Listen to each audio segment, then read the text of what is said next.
الحمد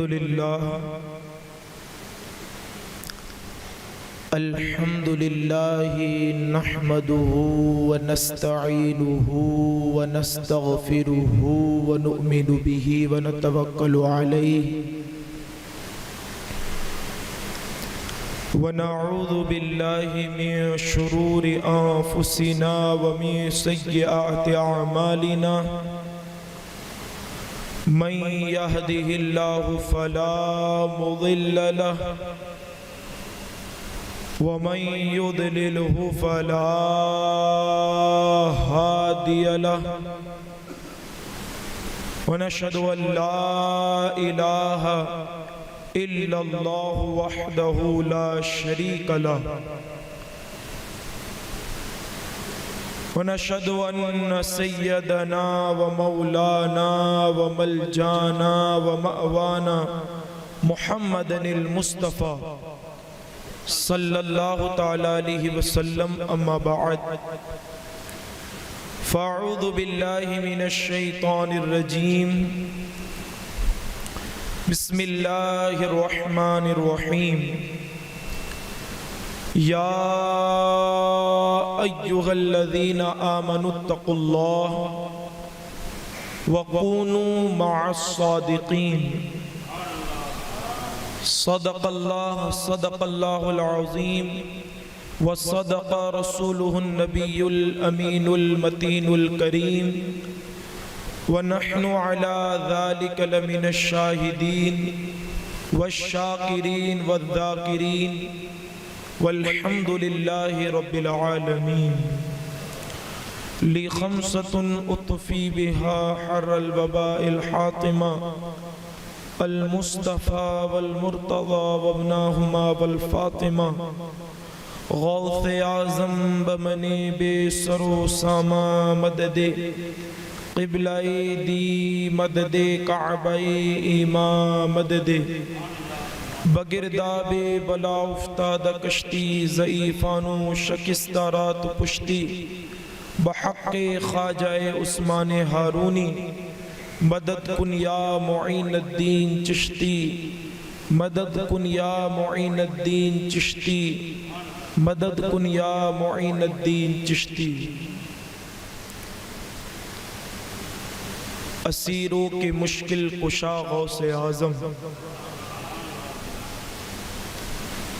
اسیروں کے مشکل کشا غوث اعظم فقیروں کے حاجت روا غوث اعظم تیرے ہاتھ میں نے دیا ہے تیرے ہاتھ میں نے دیا ہے تیرے ہاتھ ہے لاج یا غوث اعظم تیرے ہاتھ ہے لاج یا غوث اعظم ارے نکالا ہے پہلے تو ڈوبے ہووں کو نکالا ہے پہلے تو ڈوبے ہووں کو اور اب ڈوبتوں کو بچا غوث اعظم اور اب ڈوبتوں کو بچا غوث اعظم بھور میں فسا ہے سفینہ ہمارا بھور میں فسا ہے سفینہ ہمارا بچا غوث اعظم بچا غوث اعظم بچا غوث اعظم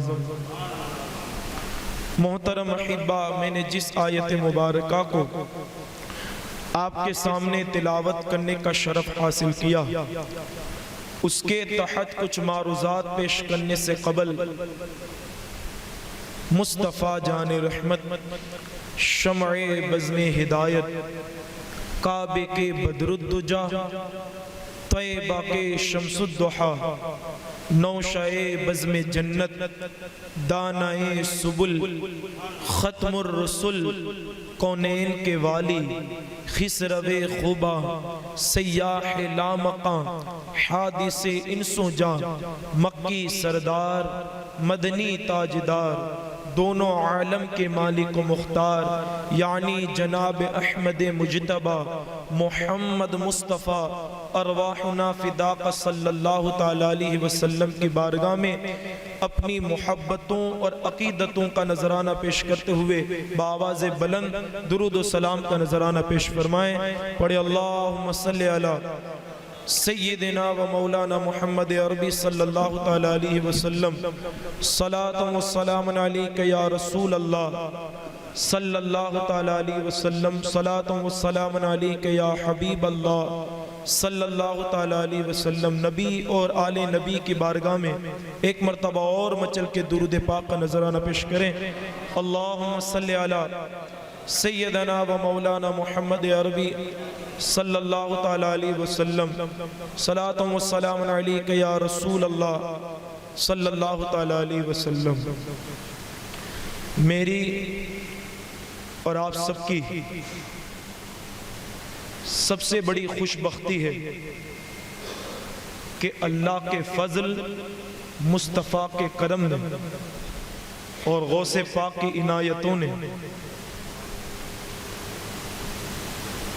ہمیں ایسی ذات کے ذکر کرنے کے لیے یہاں جمع کیا ہے کہ جس کے حوالے سے امام عشق و محبت کہتے ہیں کہ سورج اگلو کے چمکتے تھے، چمک کر ڈوبے، افق نور پہ ہے مہر ہمیشہ تیرا. اور کہتے ہیں کہ سارے اقطاب جہاں کرتے ہیں کعبے کا طواف، سارے اقطاب جہاں کرتے ہیں کعبے کا طواف، ارے کعبہ کرتا ہے طواف در والا تیرا. ایسی عظیم، ایسی بابرکت، ایسی باروحانیت جو شہنشاہ اولیاء ہے، جو سیدہ کے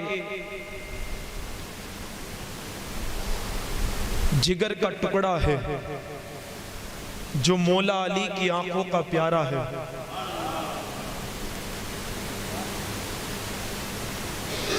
جو ہم سب قادریوں کا آقا ہے،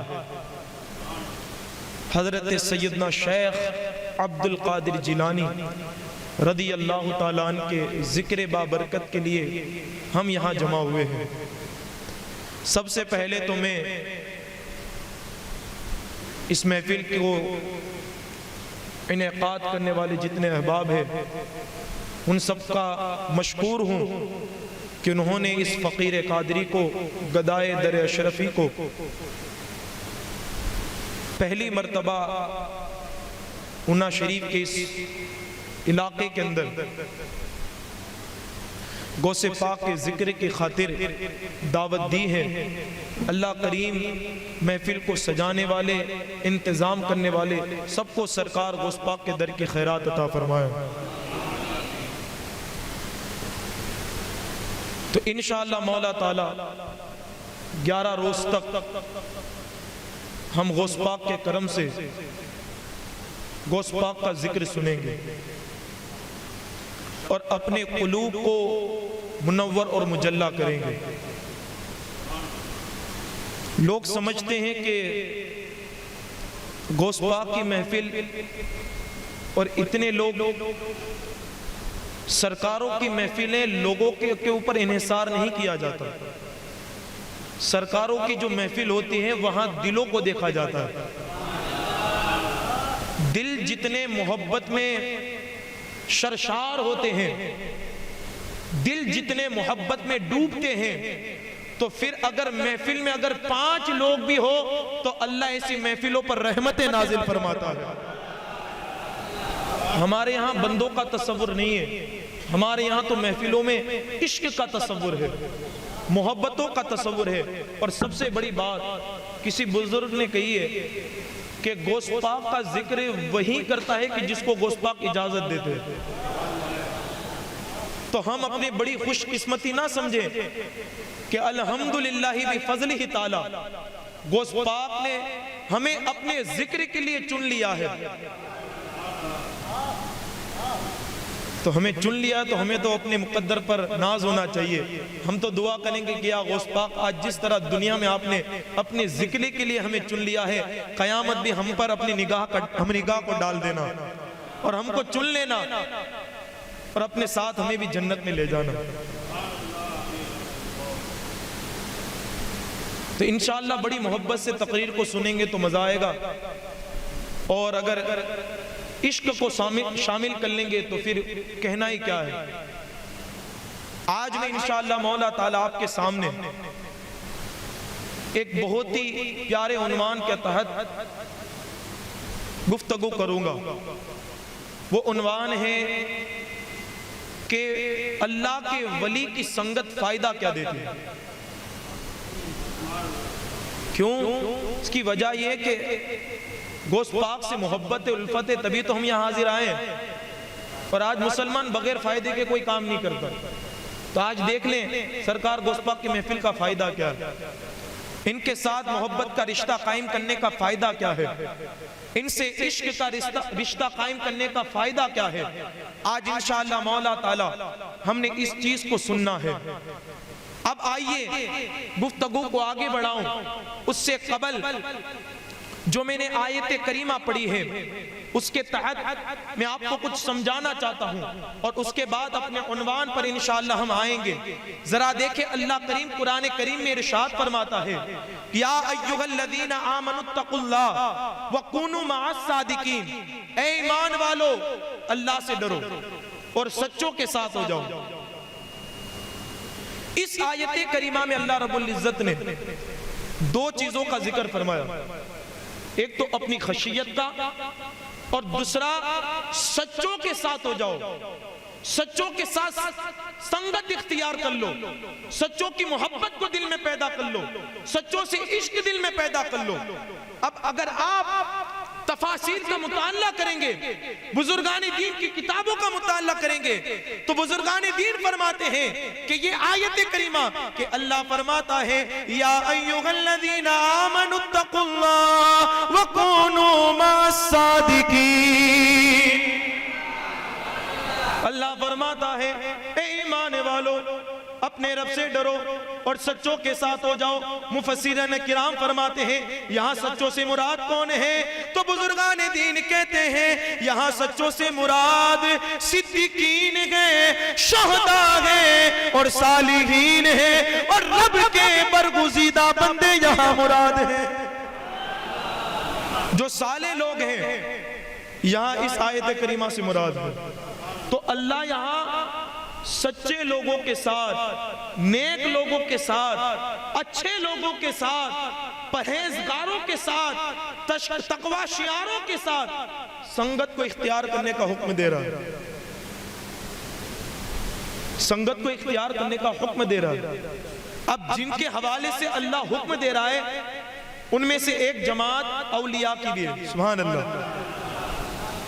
اب آئیے ذرا دیکھیں، دنیا کا اصول ہے کہ ہم اگر کسی سے سنگت اختیار کریں، اگر کسی کو اپنا دوست بنائیں، اگر کسی سے ہم محبت کریں، تو پھر ہم اس میں دیکھتے ہیں کہ اس میں کیا کمال ہے، اس میں کیا عظمتیں ہیں، وہ کیسا بندہ ہے۔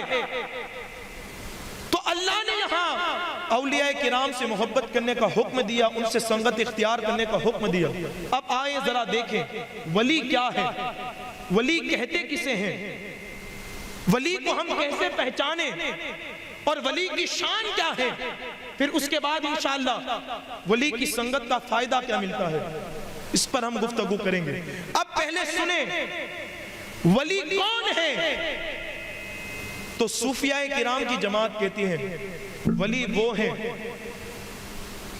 کہ جو شرعی فرائض سے اللہ کا قرب حاصل کرے اور اطاعت الہی سے اللہ کا نور حاصل کرے، اس کا دل معرفت ربانی میں ڈوبا رہے،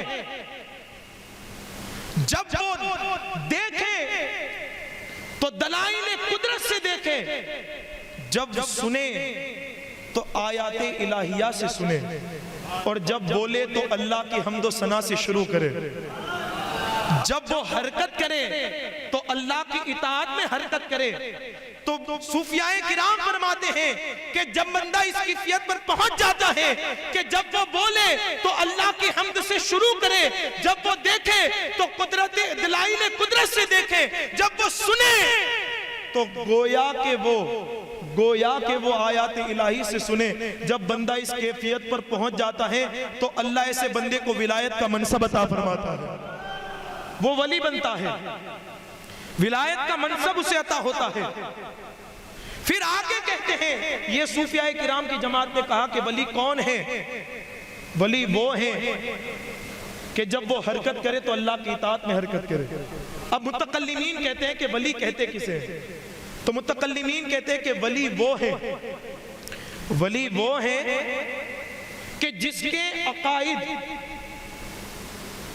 درست ہو اور قوی دلائل پر مبنی ہو۔ اور آگے کا جملہ کہتے ہیں کہ ولی وہ ہے کہ جس کے اعمال شریعت کے مطابق ہو۔ یہاں رک کر ایک بات کہوں گا، آج ہماری قوم جہالت کی بنیاد پر ہر ایرے گیرے نتھو کھیرے کو ولی سمجھ رہی ہے۔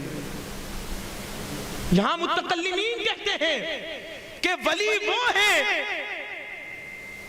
کہ جس کے اعمال شریعت کے مطابق ہو۔ یہاں تو ہاتھوں کے اندر 10 انگوٹھیاں ہیں،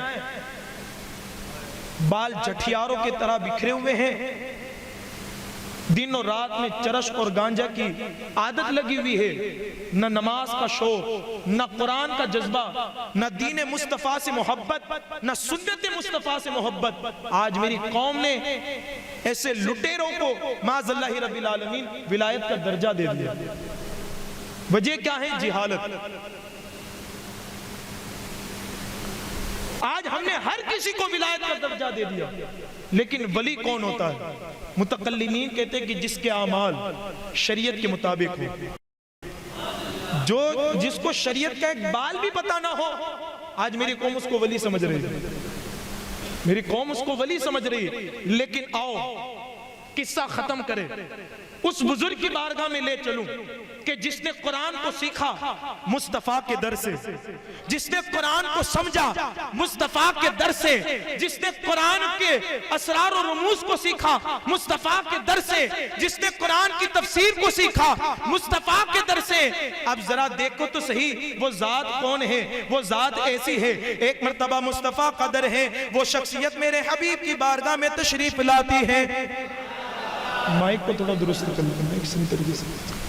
وہ شخصیت میرے نبی کی بارگاہ میں تشریف لاتی ہیں، میرے آقا کی بارگاہ میں تشریف لاتی ہیں اور کہتی ہیں یا رسول اللہ، اے میرے آقا مصطفیٰ کریم، میرے لیے دعا کریں کہ اللہ رب العزت مجھے علم عطا فرمائے، قرآن کی سمجھ عطا فرمائے، قرآن کی مفہوم کو سمجھائے، قرآن کے اسرار و رموز کو سکھائے۔ میرے آقا صلی اللہ علیہ وسلم نے پہلے دعا کے لیے ہاتھ نہ اٹھائے، فوراً اس شخصیت کو اپنے سینے سے لگایا، گویا کہ مصطفیٰ کا سینہ لگنا تھا۔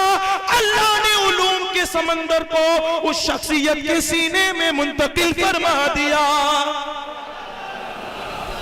علوم کے سمندر کو اس شخصیت کے سینے میں منتقل فرما دیا۔ اب آگے ذرا دیکھیں، پھر میرے سونے آقا نے، پھر میرے پیارے آقا نے، ہم غریبوں کے آقا نے، مصطفیٰ کریم نے، ہم غریبوں کے پروردگار، ہم غریبوں کے پیارے نے، ہم یتیموں کے پیارے نے، آقا کریم صلی اللہ علیہ وسلم نے اپنے دونوں ہاتھوں کو اٹھایا اور کہا اے میرے خدا، اس میرے یار، اس میرے صحابی کو قرآن کی سمجھ عطا فرما، قرآن کی تعلیم عطا فرما، قرآن کے اسرار و رموز کو سکھا دے، قرآن کی تفسیر کو سکھا دے۔ اب دعا کرے مصطفیٰ اور رب کی بارگاہ میں قبول نہ ہو، ایسا کبھی ہو نہیں سکتا۔ یہاں میرے آقا نے دعا کی اور دعا کا اثر یہ ہوا کہ اللہ نے ان کو قرآن کی تعلیم ایسی عطا فرمائی، ایسی عطا فرمائی کہ کائنات میں قرآن کا سب سے بڑا مفسر کوئی اور نہیں، اس ذات کا نام حضرت عبداللہ ابن عباس ہے۔ کون؟ حضرت عبداللہ ابن عباس، جس نے قرآن پڑھا تو کس سے؟ جس نبی پر قرآن نازل ہو رہا ہے اس نبی سے۔ جس نے قرآن کو سیکھا تو کس سے؟ میرے آقا سے۔ دعا کا اثر ایسا ہوا، تفاسیر بے شمار ہے، لیکن اگر ان تفاسیر میں اگر حضرت عبداللہ ابن عباس کا نام آ جائے، اگر ان کی تفسیر آ جائے، تو جس طرح حدیثوں کے اندر بخاری اور مسلم کی روایتوں کو بڑا مقام دیا جاتا ہے، اسی طرح تفسیر کے اندر حضرت عبداللہ ابن عباس کی تفسیر کو بڑا مقام دیا جاتا ہے۔ کیونکہ وہ دعائے مصطفیٰ کا صدقہ ہے۔ اب یہ ایسی ذات فرماتی ہیں کہ ولی جسے کہتے ہیں، تو حضرت عبداللہ ابن عباس فرماتے ہیں ولی اس کو کہتے ہیں کہ جس کو دیکھ لو تو خدا یاد آ جائے، جس کو دیکھ لو تو خدا یاد آ جائے، ولی اس کو کہتے ہیں۔ اور آج نہ چہرے پر داڑھی ہے لوگ ولی کہہ رہے ہیں، نہ شریعت مصطفیٰ کا کوئی پاس و ادب ہے لوگ ولی کہہ رہے ہیں، نہ حضور کی سنتوں سے کوئی رغبت ہے لوگ ولی کہہ رہے ہیں۔ لیکن میرے عزیزوں، ولی کسے کہتے ہیں؟ ولی اس کو کہتے ہیں کہ جس کی پوری زندگی تقوی کے ساتھ گزرے، جس کی پوری زندگی ریاضت کے ساتھ گزرے، جس کی پوری زندگی مصطفیٰ کریم صلی اللہ علیہ وسلم کی سنتوں پر چلتے ہوئے گزرے۔ اور آج کچھ لوگوں کے جادو کو دیکھ کر اس کی کرامتوں کو بھی شمار کر لیتے ہیں، بھائی حضرت کی یہ تو کرامت ہے۔ یاد رکھیں، ولی کے لیے کرامت کوئی بڑے مقام کی بات نہیں، ان کے لیے معمولی چیز ہے کرامت۔ تو سب سے بڑی کیا چیز ہے ولی کے لیے؟ سب سے بڑی ولی کی کرامت یہ ہوتی ہے کہ وہ شریعت مصطفیٰ کا پابند ہوتا ہے۔ ایک بزرگ تھے جن کی ولایت مشہور ہوئی، ایک بندہ آیا کہ ذرا حضرت کو دیکھیں کہ ان کی کرامت کیا ہے تاکہ پتا چلے کہ یہ ولی ہے۔ کچھ لوگ کیا کہ کرامتوں کو دیکھنے کے بعد پہچانتے کہ بھائی یہ تو ولی ہے، لیکن ہمارے اسلاف نے بتایا کہ سب سے بڑی کرامت کیا ہے؟ سب سے بڑی کرامت تقویٰ ہے، سب سے بڑی کرامت ریاضت اور مجاہدات ہے، سب سے بڑی کرامت مصطفیٰ کریم کی سنتوں پر عمل کرنا ہے۔ تو ایک بندہ آیا کہ حضرت یہ ولی ہے، ذرا ان کے ساتھ کچھ لمحات کو گزاریں اور دیکھیں کہ ان کے پاس کون سی ایسی کرامت ہے کہ لوگ ان کو ولی کہہ رہے ہیں، کون سا ایسا وصف ہے کہ جس کی وجہ سے ان کو ولی کہا جا رہا ہے۔ تو وہ رہنے لگا، کئی دن تک رہا، پھر جب جانے لگا تو اس بزرگ نے پوچھا کہ اب تم یہ کیا سمجھتا ہے؟ کہا کہ آپ ولی تو ہو نہیں سکتے۔ کہا کیوں؟ کہ آپ کے اندر میں نے کوئی کرامت دیکھی نہیں۔ تو وہ بزرگ مسکرانے لگے، کہا کہ اچھا ایسا، تو نے کوئی کرامت نہیں دیکھی؟ کہا کہ اب میں تجھے بتاتا ہوں، ذرا سن اور مجھے جواب دے کہ جب سے تو میرے ساتھ رہا ہے کیا تو نے دیکھا ہے کہ کبھی بھی میری ایک نماز بھی قضا ہوئی ہو؟ اس نے کہا کہ نہیں۔ جب تک تو میرے ساتھ رہا ہے کیا تو نے کبھی بھی مجھے قرآن سے دور پایا؟ کہا کہ نہیں۔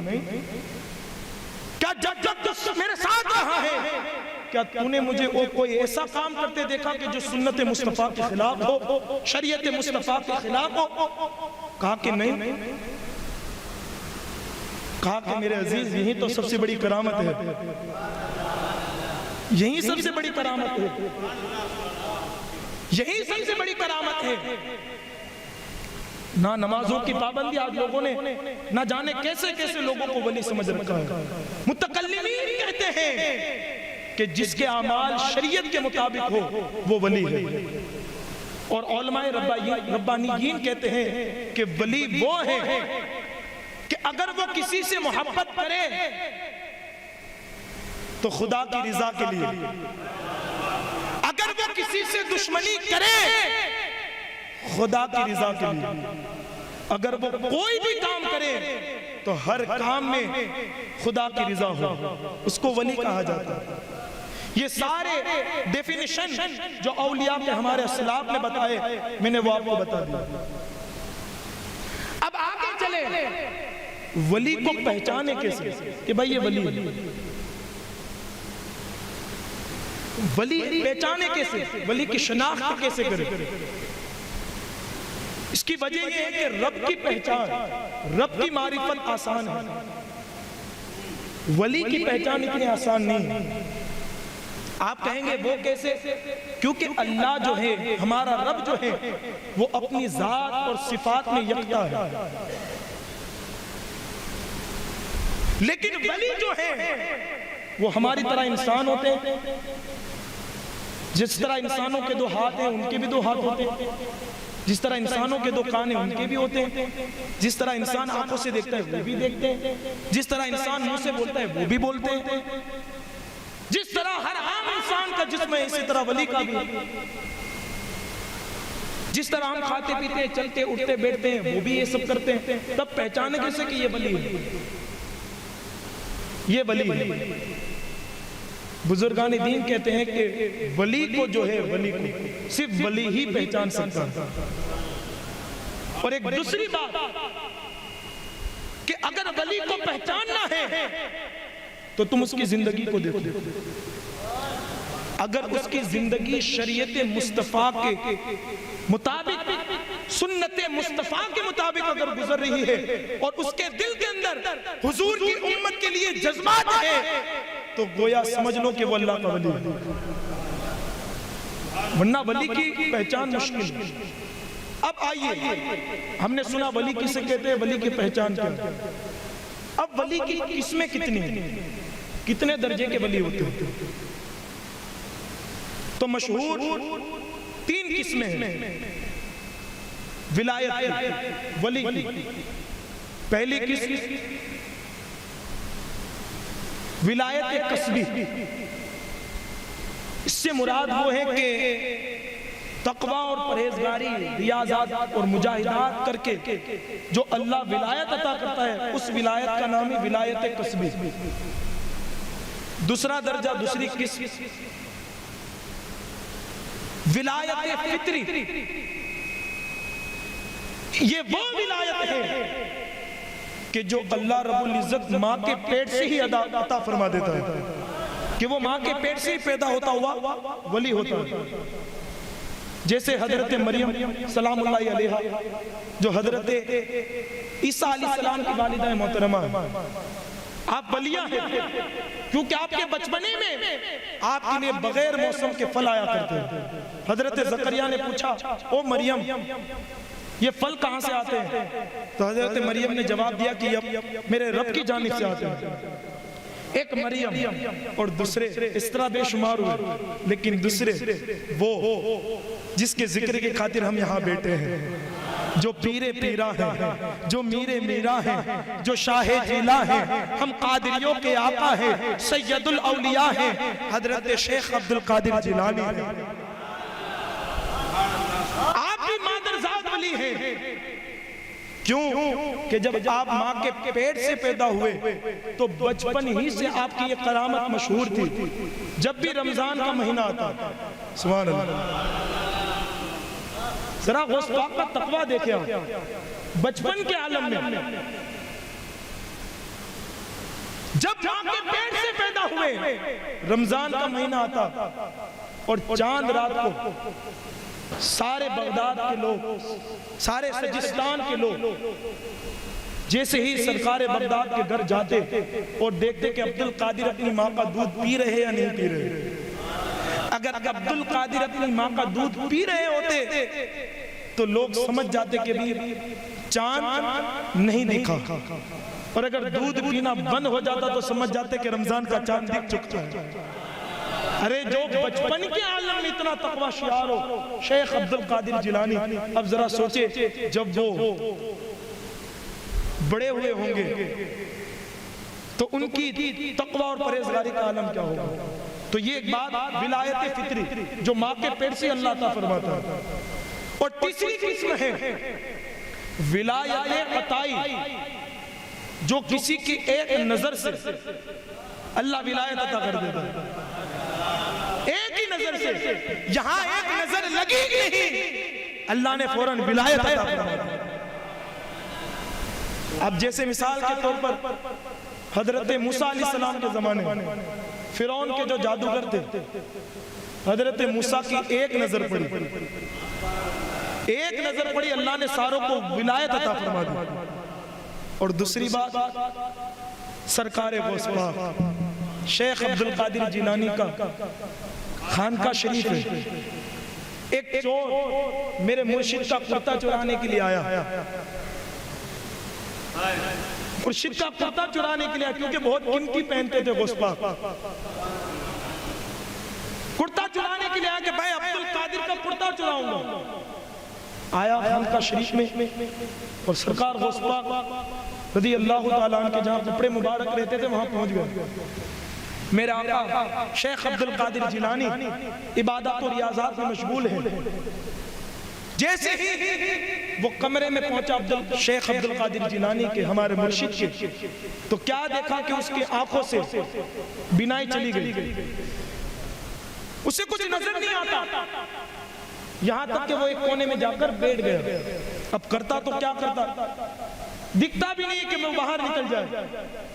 تھوڑی دیر میں تڑپ کے بولا کرے یار یہ میرے مرشد کی محفل ہے، جتنا بولو گے انشاءاللہ اتنا پاؤ گے۔ تھوڑی دیر میں حضرت خضر آئے، کہا کہ یا شیخ عبد القادر جیلانی، فلاں علاقے کا ایک عبدال، ایک ولی انتقال کر گیا، وہاں ایک عبدال کی فوراً ضرورت ہے، وہاں ایک ولی کی فوراً ضرورت ہے۔ میرے مرشد نے کہا خضر دیر کیوں کرتے ہو، جاؤ میری خانقاہ میں، ایک بندہ ہوگا اسے اٹھا کر لے آؤ، اٹھا کر لے آؤ۔ حضرت خضر گئے تو کیا دیکھا کہ کونے میں ڈرا ہوا سہما ہوا ایک بندہ بیٹھا ہے۔ حضرت خضر نے ہاتھ بڑھا کے چل، کہا کہ کہاں، کہا کہ عبد القادر کے پاس، شیخ عبد القادر کے پاس۔ کہا کہ میں تو چور ہوں، میں تو چور ہوں۔ کہا کہ میں کچھ نہیں جانتا، تو چل تجھے بلایا ہے۔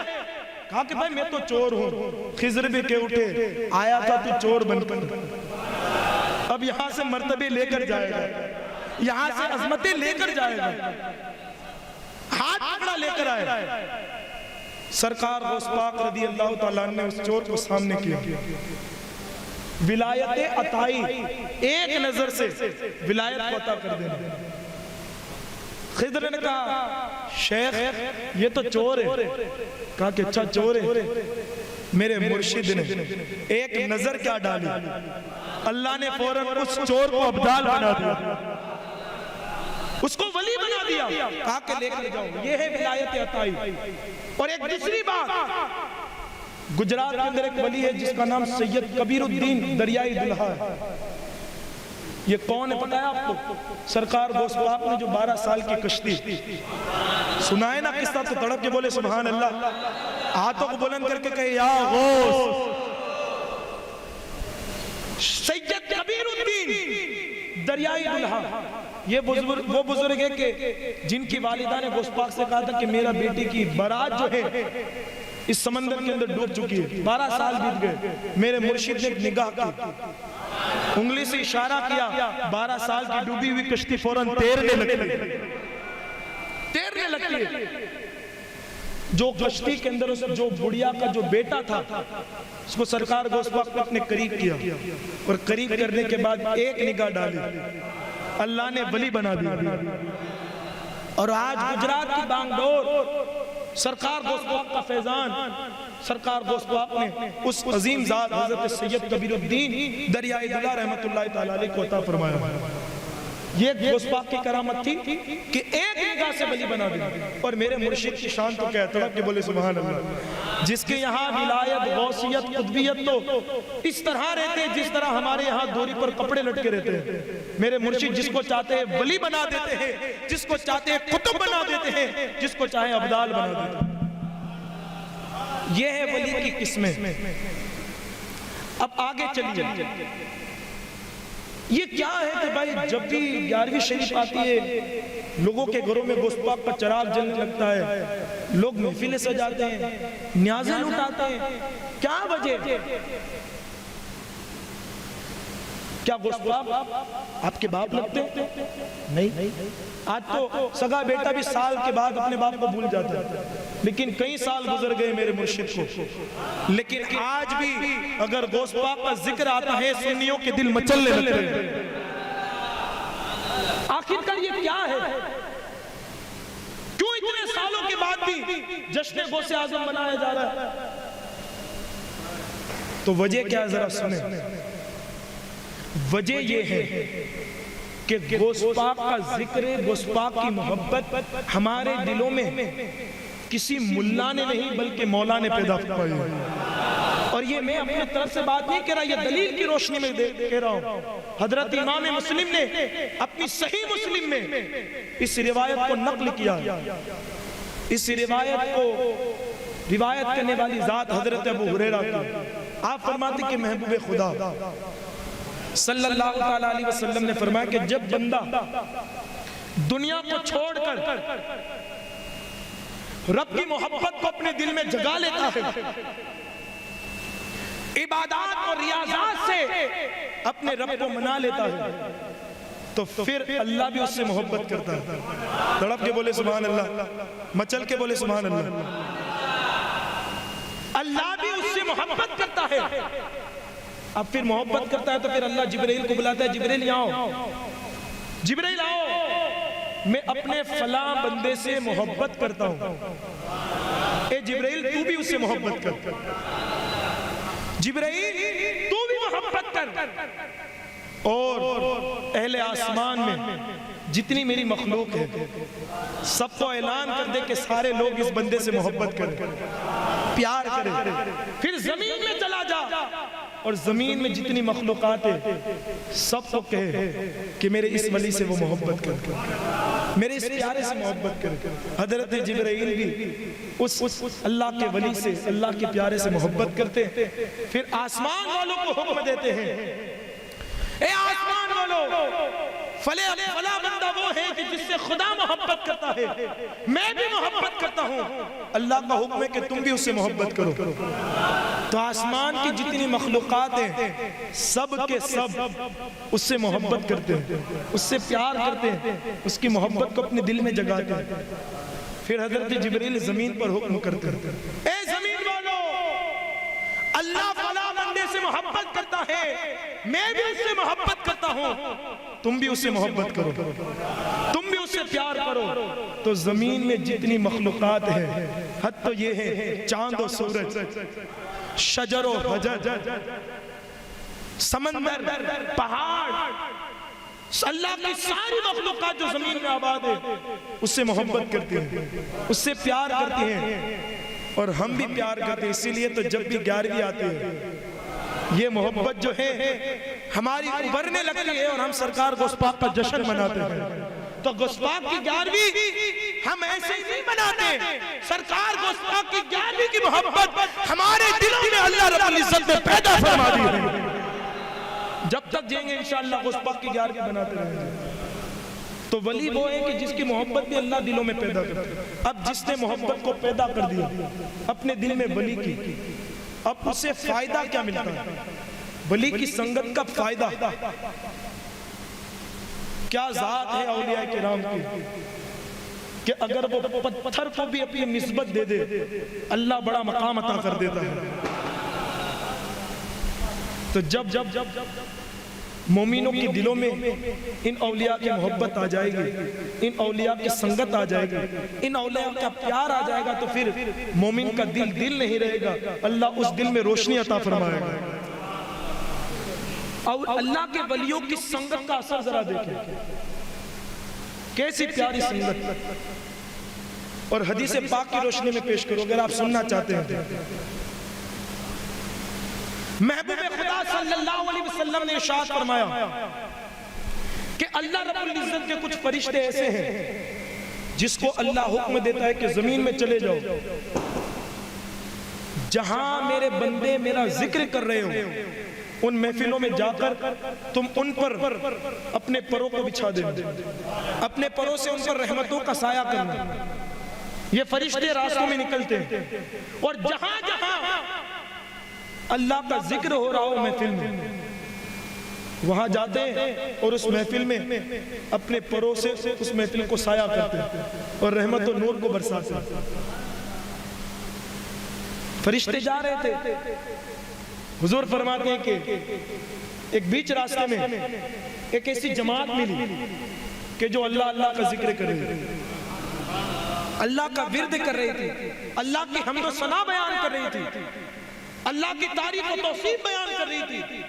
تو ان فرشتوں میں سے ایک فرشتے نے کہا کہ آؤ آؤ، جن لوگوں کی ہم تلاش میں تھے وہ ہمیں مل گئے، وہ ہمیں مل گئے۔ یہاں دیکھو اللہ کا ذکر ہو رہا ہے، سارے فرشتے آتے ہیں اور اس محفل کہ جہاں اللہ کا ذکر ہو رہا ہے اپنے پروں سے اس محفل پر سایہ کرتے ہیں، اور رحمت و نور کی چھما چھم بارش ان پر برسائی جاتی ہے، یہاں تک کہ وہ سارے لوگ اللہ کا ذکر کر رہے ہیں، اللہ کا ذکر کر رہے ہیں. جب اللہ کے ذکر سے فارغ ہوتے سارے لوگ اپنے گھروں کو چلے جاتے. فرشتے رب کی بارگاہ میں پہنچتے. میرا اللہ فرشتوں سے پوچھتا ہے، میرے فرشتوں ذرا بتاؤ کیا تمہیں میرے ذکر کرنے والے لوگ ملے؟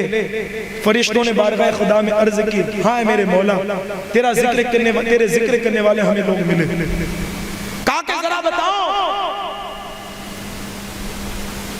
کیا ان لوگوں نے مجھے دیکھا ہے؟ تو فرشتے عرض کرتے خدا نہیں، انہوں نے تجھے دیکھا تو نہیں.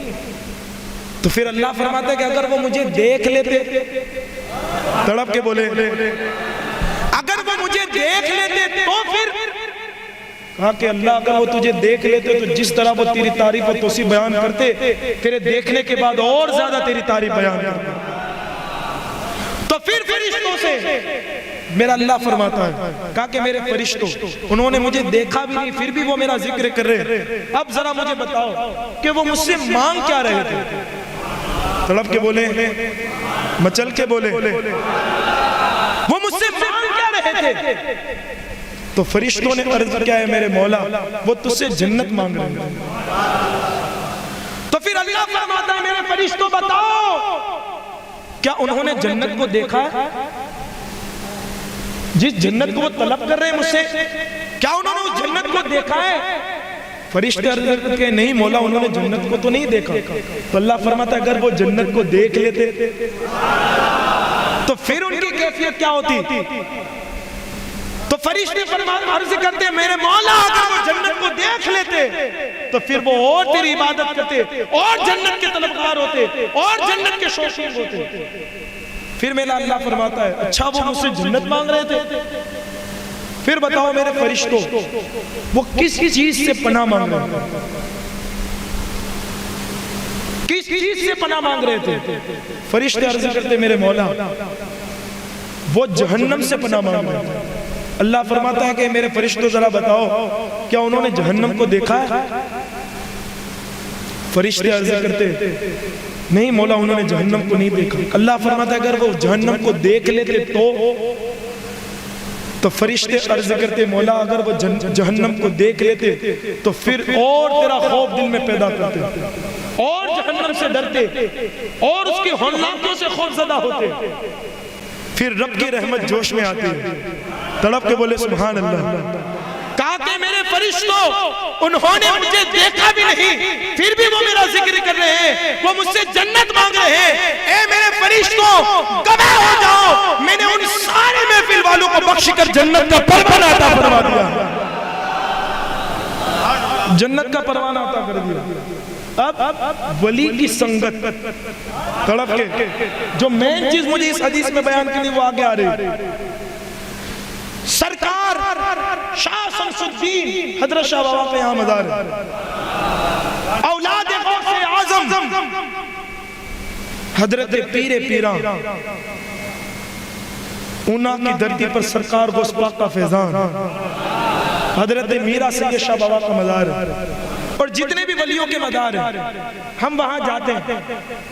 کوئی یاسین شریف پڑھتا ہے، کوئی فاتحہ پڑھتا ہے، لوگ پڑھتے ہیں. اور کچھ لوگ ایسے ہوتے ہیں جس کو پڑھنا نہیں آتا وہ ایسے کھڑے بھی رہتے ہیں. اب سنیں ولی کی سنگت سبحان اللہ. پڑھنا نہیں آتا صرف کھڑے رہتے ہیں تو یہ در وہ ہے اولیاء کے کہ پڑھنے والوں کو تو اس در سے ملتا ہی ملتا ہے جو ان کے در پر کھڑا رہتا ہے اللہ بھی اسے بخش کر جنت کا پروانہ عطا فرماتا ہے. صرف کھڑے رہنے والوں کے لیے. اب وہ کیسے ذرا سنیں. جیسی فرشتوں کی بات پر اللہ کی رحمت جوش میں ہے. کہا کہ میرے فرشتوں میں نے ان سارے محفل والوں کو بخش کر جنت کا پروانہ دے دیا. تو ایک فرشتہ محفل میں سے اٹھا. کہا کہ میرے مولا جو یہ محفل تھی اس میں کچھ لوگ ایسے بھی تھے جو تیرا ذکر نہیں کر رہے تھے، صرف وہ کھڑے تھے. اور ان لوگوں کو دیکھ رہے تھے، وہ راستے سے گزر رہے تھے، دیکھا کہ بھائی یہاں اللہ کا ذکر ہو تو وہ صرف کھڑے رہتے. کھڑے رہتے ہو نا ولیوں کے مزار پر. اللہ کی رحمت پھر جوش میں آتی ہے، اے میرے فرشتوں گواہ ہو جاؤ کہ اگرچہ وہ نہ میرا ذکر کر رہے تھے، اگرچہ انہوں نے مجھے دیکھا بھی نہیں ہے، اگرچہ وہ مجھ سے کچھ مانگ بھی نہیں رہے تھے، لیکن میرے محبوبوں کے قریب کھڑے رہنے کی وجہ سے میں نے ان کو بھی بخش کر جنت کا پروان عطا فرما دیا۔ یہ ہے ولیوں کی سنگت کہ جن کے در پر صرف انپڑھ آدمی بھی کھڑا رہتا ہے تو اللہ اسے برکت عطا فرماتا ہے، رحمت عطا فرماتا ہے، عظمت عطا فرماتا ہے۔ کھڑے رہنے والوں کے لیے مقام ہے۔ اب جو ان کا دیوانہ ہو جائے، جو ان کا عاشق ہو جائے تو پھر اس کے مرتبے کا کہنا کیا؟ الحمدللہ ہم سرکار غوث پاک کے چاہنے والے ہیں، غوث پاک کے ماننے والے ہیں، غوث پاک سے عقیدت رکھنے والے ہیں، انشاءاللہ ہمارا بیڑا پار ہے۔ لیکن ایک بہت پیاری بات پیش کروں اور اس کے بعد بتاؤں کہ غوث پاک کی سنگت کتنی عظیم ہے، غوث پاک کی محبت کتنی عظیم ہے۔ اس روایت کو حضرت علامہ عبد الرحمن جامی رحمت اللہ علیہ نے اپنی کتاب کے اندر اس کو نقل کیا کہ میرے آقا صلی اللہ علیہ وسلم نے ارشاد فرمایا کہ حضرت موسیٰ علیہ السلام کے زمانے میں ایک بندہ ایسا تھا، بڑا پاپی تھا، بڑا گنہگار تھا، شراب، جوا، ہر گناہ وہ کر رہا تھا۔ ایسا بندہ مر گیا، انتقال کر گیا۔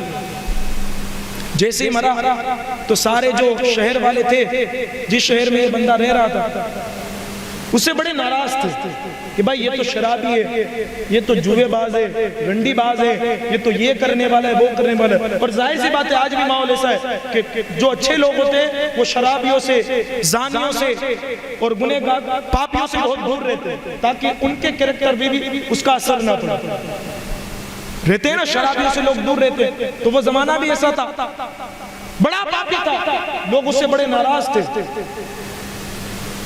بڑے غمزدہ تھے، اس سے لوگ نفرت کرتے بھائی یہ تو ایسا ہے ویسا ہے۔ جب وہ مر گئے تو نہ کسی نے اس کو غسل دیا، نہ اس کو کسی نے کفن پہنایا، نہ کسی نے اس کے جنازے کو تیار کیا، وہ ایسے ہی گھر کے اندر مرا ہوا پڑا ہوا، اس کی لاش پڑی ہوئی، کوئی ہاتھ لگانے والا نہیں، لوگ نفرت کر رہے تھے۔ ایک بات یاد رکھیں، بندے سے نفرت نہیں ہے خدا کی، بڑی بات کہہ رہا ہوں۔ آج جو ہمارا کلچر ہے، اگر ہر شرابی سے، ہر جمعے باز سے آپ نفرت کریں گے تو پھر وہ اسلام کے دامن کے قریب کب ہوگا؟ تو اللہ کے بندوں سے نفرت نہیں ہے، بندے کے اندر جو عادتیں ہیں، جو خطائیں ہیں، ان سے ہم کو نفرت کرنی چاہیے۔ سمجھ رہے ہیں؟ تو کسی نے اس کو ہاتھ نہ لگایا، ایسے ہی بیچارہ گھر میں پڑا سڑ رہا، ایسے ہی پڑا۔ یہاں تھا کہ حضرت موسیٰ علیہ السلام کوہ طور پر رب کے ساتھ، رب کی بارگاہ میں ہم کلامی کے لیے جاتے ہیں۔ جیسے ہی رب کی بارگاہ میں پہنچے، اللہ کی طرف سے حکم آئے میرے کلیم تجھ سے بعد میں بات کروں گا، پہلے جا اس شہر کے ایک مکان میں میرا ایک ولی ہے، میرا ایک دوست ہے، میرا ایک یار ہے جو فوت ہو چکا ہے، مر چکا ہے، نہ اس کو کسی نے غسل دیا، نہ اس کو کسی نے کفن دیا، نہ اس کے جنازے کو تیار کیا۔ اے موسیٰ تو جا، تو اپنے مبارک ہاتھوں سے اس کو غسل دے، تو اپنے مبارک ہاتھوں سے اس کو کفن پہنا، تو اپنے مبارک ہاتھوں سے اس کی تدفین کر۔ حضرت موسیٰ رب کا حکم سن کر فوراً اس گھر کی تلاش کرتے اس گھر پر پہنچے، کیا دیکھا کہ مردہ پڑا ہوا، کوئی آیا نہیں اس کو ہاتھ لگانے کے لیے، یہاں تک کہ حضرت موسیٰ نے خود اس بندے کو اپنے ہاتھوں سے غسل دیا، اس کو کفن پہنایا، اس کی نماز جنازہ پڑھی اور اس کو قبر میں دفن کیا۔ جب لوگوں کو پتا چلا کہ بھئی حضرت موسیٰ نے تو اس گنہگار کو، اس خطاکار کے ساتھ اتنا اچھا سلوک کیا، تو سارے لوگ دوڑے ہوئے آئے، کہا کہ اللہ کے نبی موسیٰ یہ آپ نے کیا کر دیا؟ یہ بندہ وہ ہے کہ جس سے سارا شہر نفرت کرتا تھا، اور آپ نے اپنے ہاتھوں سے اسے غسل دیا، اپنے ہاتھوں سے اسے کفن پہنایا، اس کی نماز جنازہ پڑھی اور اس کی تدفین فرمائی۔ تو حضرت موسیٰ علیہ السلام بھی سوچنے لگے اور لوگوں سے کہا کہ لوگوں مجھے اللہ کا حکم تھا، میرے رب کا حکم تھا۔ حضرت موسیٰ علیہ السلام سوچنے لگے کہ یہ ساری قوم اس کی برائی بیان کر رہی ہے، پھر اللہ نے اسے اپنا دوست اور ولی کیسے کہا؟ اللہ نے اسے اپنا یار کیسے کہا؟ حضرت موسیٰ سوچ رہے، جب دوسری مرتبہ اللہ کی بارگاہ میں کلام کے لیے گئے تو رب کی بارگاہ میں عرض کیا میرے مولا تیری حکمت سمجھ نہ سکا۔ کہا کہ میرے مولا جس کو تو نے مجھے غسل کرنے کا حکم دیا، جس کی نماز جنازہ اور تدفین کا تو نے مجھے حکم دیا، وہ بندہ تو ایسا ہے کہ سارے شہر کے لوگ اس سے نفرت کرتے ہیں، وہ تو شرابی ہے، زانی ہے، پاپی ہے، اور تو ہے کہ تو اس کو اپنا ولی کہہ رہا ہے، اپنا پیارا کہہ رہا ہے، اپنا چہیتا کہہ رہا ہے، اس کی وجہ کیا ہے؟ تو رب کی بارگاہ سے یہ ندا آتی ہے، اے میرے کلیم، یہ بات سچ ہے کہ وہ شرابی تھا، یہ بات سچ ہے کہ وہ زنا کرنے والا، غلط کام کرنے والا تھا، لیکن اس کی ایک عادت، تڑپ کے بولے سبحان اللہ، مجھے اتنی پسند آئی، اتنی پسند آئی کہ وہ جو ہیں آسمان کی طرف نگاہ کر کے یہ کہتا کہ میرے مولا میں تو تیرا گنہگار بندہ ہوں، لیکن جتنے تیرے نیک بندے ہیں، جتنے تیرے ولی ہیں، جتنے تیرے پیارے ہیں، ان کو تیری محبت کی خاطر، تیرے پیار کی خاطر میں بھی ان سے محبت کرتا ہوں، میں بھی ان سے پیار کرتا ہوں، اور جتنے بھی فاسق ہیں، خود میں بھی فاسق ہوں، لیکن تیری محبت کی خاطر میں ان سارے فاسقوں سے نفرت کرتا ہوں۔ لیکن اے میرے مولا تو میرے ساتھ کیسا سلوک فرمائے گا یہ میں نہیں جانتا، تیری رحمت کو یہ گوارا نہیں کہ تو مجھے جہنم میں داخل فرمائے۔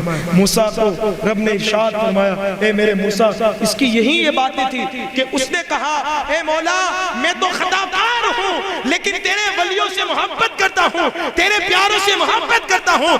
اللہ فرماتا ہے کہ اس کا یہ جملہ اتنا مجھے پسند آیا کہ میں نے اس کے سارے گناہ کو بخش دیا اور میں نے اس کو اپنا دوست بنا لیا، اس کو میں نے اپنا ولی بنا لیا۔ اب میرے عزیزوں ذرا سوچے کہ جو ولی کی محبت کو صرف اپنے دل میں پیدا کرے، چاہے وہ جیسا بھی ہو، پھر بھی اللہ اسے اپنا دوست بنا لیتا ہے، اپنا پیارا بنا لیتا ہے۔ یہ اللہ کے محبوبوں کی شان ہے۔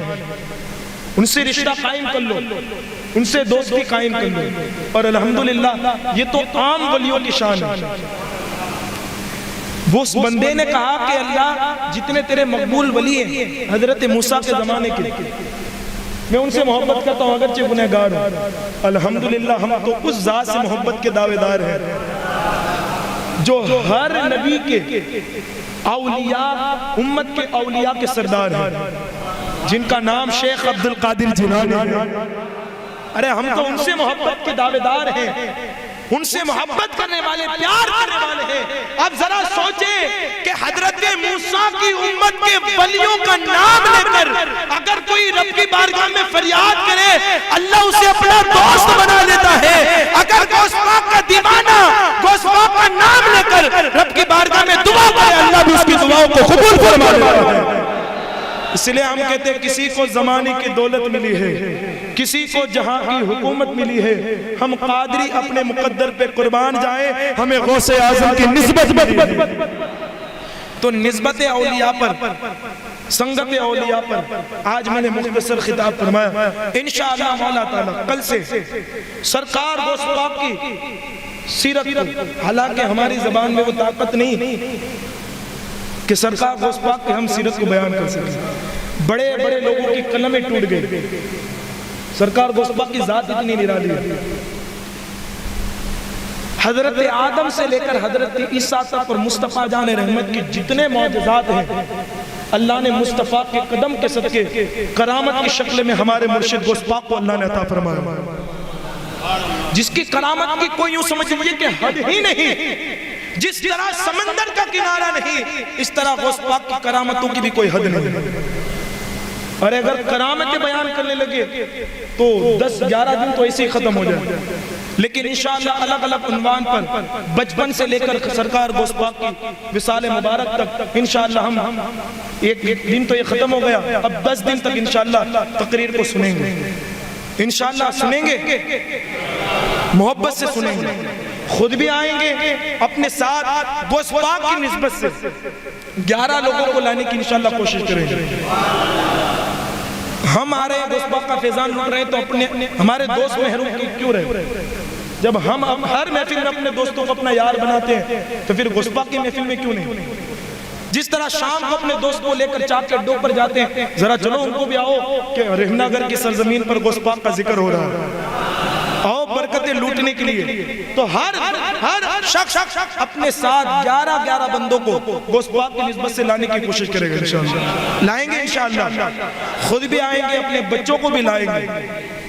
اور یہ بڑی مقدر والا ذکر ہے، اس کو آپ معمولی نہ سمجھیں، بڑی شان والا ذکر ہے۔ اللہ جس کے مقدر کو عروج عطا کرتا ہے اسی کو اس ذکر کی توفیق عطا فرماتا ہے۔ اور ذرا دیکھیں اس ذکر کی برکتیں کیا ملے گی اگر محبت غوث اعظم میں یہاں ذکر سننے کے لیے آئیں گے، الفت غوث اعظم میں ذکر سننے کے لیے آئیں گے تو انشاءاللہ کل وقت کی پابندی کے ساتھ 10:30 بجے انشاءاللہ پروگرام شروع ہو جائے گا اور 11:30 کو انشاءاللہ ختم ہو جائے گا۔ آپ جتنا جلد آئیں گے انشاءاللہ اتنا غوث پاک کا فیضان ملے گا، جتنا دیر آئیں گے تو پھر تھوڑا فیضان ملے گا۔ اور ہمیں تو چاہیے غوث پاک کا فیضان کتنا، جولیوں کو بھر بھر کے غوث پاک کا فیضان چاہیے۔ جب فیضان اتنا چاہیے تو پھر فیضان لوٹنے کے لیے جلدی بھی آنا ہوگا، صدقہ لینے کے لیے جلدی بھی آنا ہوگا۔ اور میرے عزیزوں آج ایک بات آپ کو کہہ دوں، یہ غوث پاک کی محفل وہ ہے کہ اگر اس محفل کے اندر کوئی بندہ کوئی تمنا لے کر بیٹھ جاتا ہے، سرکار بغداد کا ایسا کرم ہوتا ہے وہ محفل میں سے نکلتا نہیں، اللہ اس کی مراد کو پوری فرما دیتا ہے۔ تو یہاں تو بگڑی بنانے کی بات ہے، اگر چاہتے ہیں کہ بگڑی بن جائے، چاہتے ہیں کہ دولت کے اندر فراوانی مل جائے، چاہتے ہیں کہ جس گھر کے اندر اولاد نہیں اولاد نصیب ہو جائے، جس کے رشتے نہیں آتے اس کے رشتے مل جائے، آ جاؤ غوث پاک کے ذکر میں اور غوث پاک کی نسبت سے نسبت غوث اعظم لے کر بیٹھ جاؤ۔ اللہ اس بیٹھنے کے صدقے غوث پاک کے ذکر کے صدقے اللہ آپ کی ہر مراد کو پوری فرمائے۔ بگڑی بنانے تو آئیں انشاءاللہ کل 10:30 بجے آ جائیں گے انشاءاللہ، سب آئیں گے انشاءاللہ، ہم بھی وقت کی پابندی کے ساتھ جلدی آئیں گے، جلد پروگرام شروع ہوگا، جلد ختم ہوگا انشاءاللہ مولا تعالیٰ۔ اللہ کریم ہم سبھی کو سرکار غوث پاک کے فیضان سے مالا مال فرمائے، سرکار غوث پاک کا صدقہ عطا فرمائے۔ جتنا بیان ہوا اللہ رب العزت اولیاء کے فیضان کے صدقے اللہ ہمیں اولیاء کرام کی محبت کو اپنے دلوں میں پیدا کرنے کی توفیق عطا فرمائے، ہمارے بزرگان دین کے مزارات سے ہمیں قریب رہنے کی توفیق عطا فرمائے، ان کے مزارات سے فیض حاصل کرنے کے اللہ کریم ہمیں توفیق عطا فرمائے۔ جتنے یہاں احباب حاضر ہیں سرکار غوث پاک کے صدقے اللہ رب العزت سب کی جائز تمناؤں کو پوری فرمائے۔ اللہ رب العزت اپنے حبیب کے صدقے سرکار غوث پاک کے صدقے جن لوگوں نے اس محفل کو سجانے میں حصہ لیا اللہ رب العزت غوث پاک کے صدقے ان کے رزقوں میں برکت عطا فرمائے۔ اللہ رب العزت ان کے مستقبل کو تابناک بنائے اور اللہ ان کے اولاد کو بھی سچا اور پکا سرکار غوث پاک کا عاشق بنائے۔ وما علینا الا البلاغ۔ السلام علیکم۔